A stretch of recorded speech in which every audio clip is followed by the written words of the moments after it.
Científicos de la Universidad de Oxford están trabajando para conseguir traer de vuelta al Mesías. Utilizando los últimos avances en tecnología de ADN, un genetista de la Universidad de Oxford y un erudito bíblico están investigando las reliquias más famosas del mundo. Estas incluyen el sudario de Turín, el sudario de Oviedo y los recién descubiertos huesos del primo de Jesús, Juan el Bautista.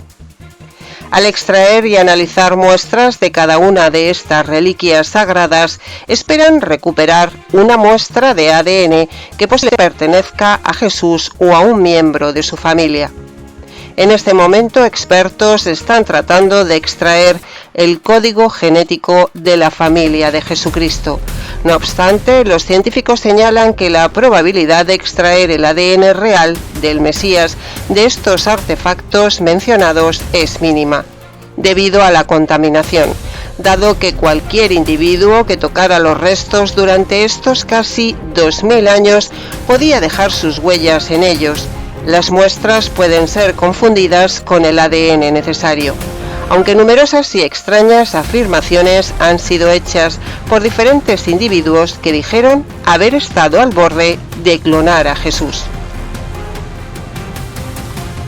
Es cuando menos una idea provocadora cuya sola mención producirá horror y repulsión a muchos, alegría a otros e inquietud y desasosiego a todos.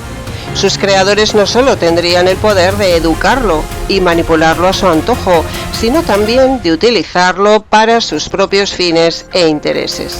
De hecho, la carrera en pos de un segundo Jesús está ya en marcha. Infinidad de sectas, grupos de presión, congregaciones e iglesias están poniendo todo su potencial material y humano al servicio de la operación Clonar a Jesús. El científico autor del ADN de Cristo descubrió también que el santo lienzo cubrió el cuerpo de un hombre flagelado y crucificado antes de morir. Tenía la fórmula cromosómica XY, como todo varón, concebido por una relación sexual. Tras lograr una clonación molecular de 3 genes de la sangre de la síndone, Garza Valdés entregó personalmente sus conclusiones al Papa en 1998. Fui el primero que tuve el honor de clonar genes de la sangre de Cristo. Mis estudios demostraron que la sábana es el lienzo mortuorio de Jesús de Nazaret. A su juicio, clonar a Cristo es un intento descabellado, pero que por desgracia no podría impedirse. Hay cantidad de grupos de fanáticos que proliferan en Estados Unidos, Italia, España y Francia. Todos quieren clonarlo. No lo han hecho aún porque no han conseguido muestras de sangre de la sábana santa. Según Garza Valdés, aparte de la Iglesia, hay unos 10 científicos que tienen muestras de sangre de la sábana.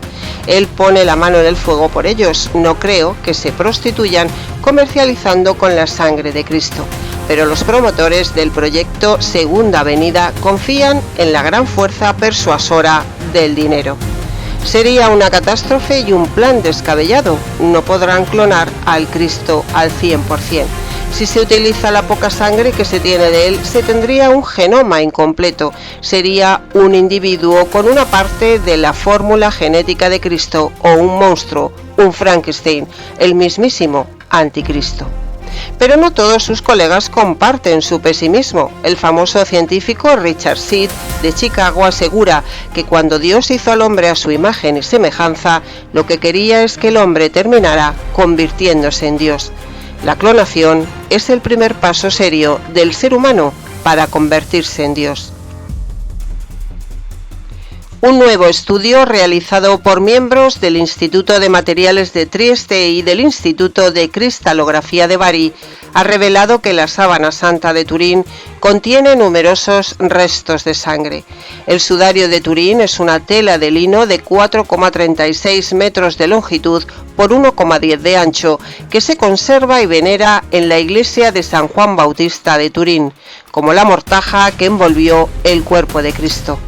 Pero si quieres saber más en profundidad sobre la reliquia más importante del cristianismo, en la caja de descripción te dejo un enlace con uno de nuestros vídeos explicando con más detalle sobre esta tela de lino que presuntamente fue la que se usó para dar sepultura a Jesús.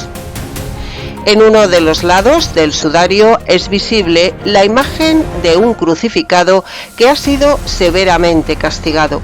El primer cirujano que comprobó la absoluta exactitud anatómica de esas heridas fue el profesor de anatomía comparada de la Sorbona, Yves Delage, de la Academia de Ciencias de París, un convencido agnóstico. Para él no existía la menor duda de que solo un hombre que hubiera padecido los tormentos físicos de Jesús podría haber dejado tales huellas. Si admitimos la posibilidad que fuera la mortaja de Cristo, una posible derivada sería la obtención de su ADN. Esta opción ya fue explorada casi 2 décadas atrás, cuando una web californiana con el sugerente título de clonjesus.com, que ya no está activa, anunciaba entonces su intención de recaudar fondos con el propósito de intentar clonar a Jesucristo, empleando para ello las técnicas desarrolladas por el Instituto Roslin de Escocia, donde fue creada la oveja Dolly. Pero aparte de la sábana santa, ¿de qué otras reliquias podemos estar hablando para poder extraer el ADN de Jesús de Nazaret? El Santo Sudario de Oviedo, conocido también por Pañolón de Oviedo o Sudarium Domini, es una reliquia de la Iglesia Católica que se encuentra depositada en la Cámara Santa de la Catedral de San Salvador de Oviedo, en Asturias, España. Se trata de un pañuelo de lino repleto de manchas de sangre del grupo AB, la misma que contiene la síndone, y de suero de un edema pulmonar, como correspondería a un fallecimiento por crucifixión. Una investigación del doctor en Bellas Artes Juan Manuel Miñarro dentro de un proyecto del Centro Español de Sindonología con sede en Valencia para el estudio de las reliquias atribuidas a Jesucristo ha llegado a la conclusión de que la sábana santa de Turín y el sudario de Oviedo envolvieron casi con toda seguridad el cadáver de la misma persona. Mediante la metodología propia de ambas disciplinas científicas, la investigación ha encontrado un número de coincidencias entre las dos reliquias que sobrepasa con creces el mínimo de puntos significantes o pruebas exigidas por la mayoría de los sistemas judiciales del mundo para la identificación de personas, que es de entre 8 y 12, mientras que los que ha arrojado nuestro estudio es de más de 20. Ahora bien, la citada investigación no prueba por sí misma que esa persona fuera precisamente Jesucristo, pero sí que nos ha puesto claramente en el camino de conseguir demostrar completamente que la sábana santa y el santo sudario envolvieron la cabeza del mismo cadáver. En julio de 2010, durante excavaciones en las ruinas de una iglesia medieval situada en la costa búlgara del Mar Negro, arqueólogos búlgaros descubrieron un pequeño sarcófago de mármol que contenía 6 huesos humanos, un hueso de la mano derecha, un diente, parte del cráneo, una costilla, un cúbito y un hueso del antebrazo. El profesor George Busby de la Universidad de Oxford escribió en un artículo en el que afirma que habrían pertenecido a Juan el Bautista, primo de Jesús. Las pruebas de ADN y de datación por radiocarbono revelaron que posiblemente pertenecieron a un hombre de Oriente Medio que vivió durante el primer siglo después de Cristo, lo que encajaría con la historia de Juan el Bautista. Según la Biblia, Juan era el primo de Jesús, por lo que los científicos podrían tener entre sus manos ADN del propio Jesucristo, aunque demostrarlo es prácticamente imposible. El sarcófago, que forma parte de una colección privada y que ha sido datada en el año 63 después de Cristo, contiene una inscripción escrita en arameo en la que se puede leer Jacobo, hijo de José, hermano de Jesús. Una frase que podría ser la primera referencia arqueológica sobre Jesús. Este texto hace referencia a José, nombre que coincide con el esposo de María, padre adoptivo de Jesús, a Jacobo o Santiago, nombre que coincide con el hijo de María y José, que se mencionan en la Biblia como hermano de Jesús, y además confirma la existencia de un Jesús que tuvo parentesco con estas personas y que, como es lógico, lleva a pensar en Jesús de Nazaret. Entre el año 1 y el 70 de nuestra era se considera que era frecuente el uso de los osarios. Transcurrido un año por lo menos de la muerte, los familiares recogerían los restos para pasarlos a un osario. Seguramente los restos del Jacobo del osario serían retirados de la caja por los familiares poco antes de la destrucción de Jerusalén en el año 70. En el siglo I de nuestra era no era usual inscribir varios nombres en estas cajas funerarias. De las decenas de osarios encontrados hasta ahora, solamente en 2 se hacen referencias a un hermano del muerto. Por ello, los expertos interpretan que la palabra Jesús que aparece en este osario se debe a que debía de ser una persona muy popular o que llegó a representar un papel de cierto relieve en su época.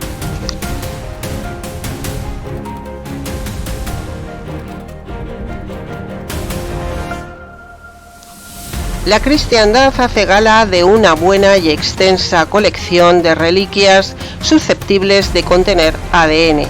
Así nos encontramos con restos humanos como en la iglesia de San Pantaleone, donde se venera el brazo, el hígado, el corazón y la lengua de Santa María Virgen. En Sangüesa, España, se veneran 2 pelos, uno de María Santísima y otro de María Magdalena. Una oreja de San Pedro se halla en la abadía de Cleirac y otra de San Leonardo en Porto Mauricio. La mandíbula de San Mateo reposa en la Santa Sanctorum de Roma.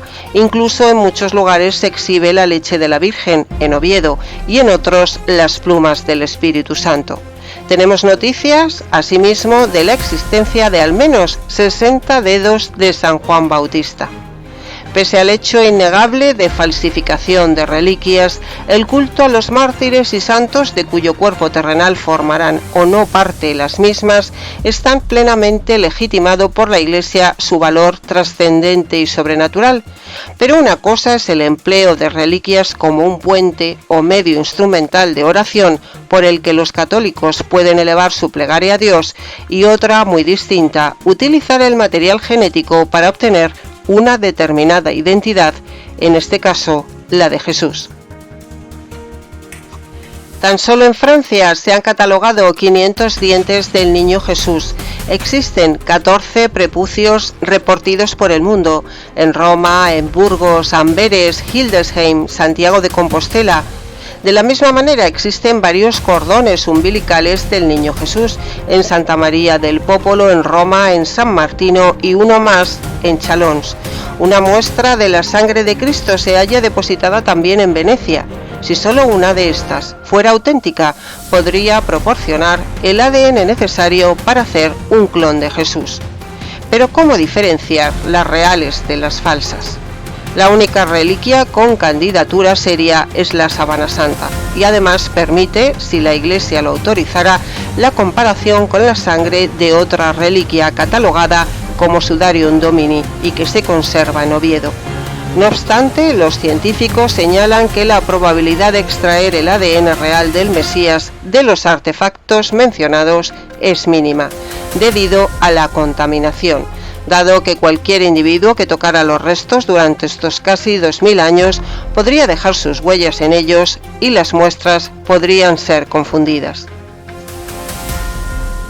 El científico George Busby de la Universidad de Oxford, en Inglaterra, escribió en un artículo que si se pudiera descartar la contaminación por completo y que un análisis de ADN de la sábana santa y el santo sudario de Oviedo tuviera correspondencia familiar con el ADN del osario de Santiago y con los huesos encontrados por los búlgaros, entonces quizás podríamos decir que nos encontramos ante el ADN de Jesús y su familia. Pero ¿qué ocurriría si Jesús volviera a la tierra en la actualidad? Lo más probable, volvería a ser crucificado. Su mensaje seguiría siendo revolucionario, desafiando estructuras de poder, desigualdades y sistemas basados en el egoísmo y la opresión. Históricamente, figuras que han promovido el amor incondicional, la justicia y la igualdad han sido perseguidas o incluso eliminadas.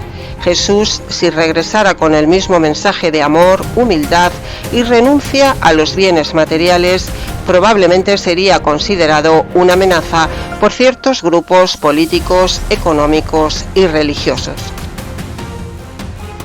En la sociedad actual, mediante propaganda, medios de comunicación o manipulación de la opinión pública, se le podría presentar como un extremista, un iluso o un peligro para el orden establecido. Su mensaje podría desafiar leyes e intereses de grandes corporaciones y gobiernos, llevándolo a ser censurado o acusado de alterar la paz social. No necesariamente con una cruz, pero podría ser eliminado mediante el desprestigio, la marginación o incluso la violencia disfrazada de accidente o conspiración. Si Jesús regresara, su mensaje sería más necesario que nunca, pero también más peligroso para quienes gobiernan con ambición y egoísmo. La pregunta no es solo si lo mataríamos de nuevo, sino si seríamos capaces de escucharlo y cambiar como humanidad. ¿Qué opinas? ¿Cómo crees que reaccionaría el mundo ante su regreso? Y sin nada más, os deseo a todos los seguidores mucha luz y mucha suerte.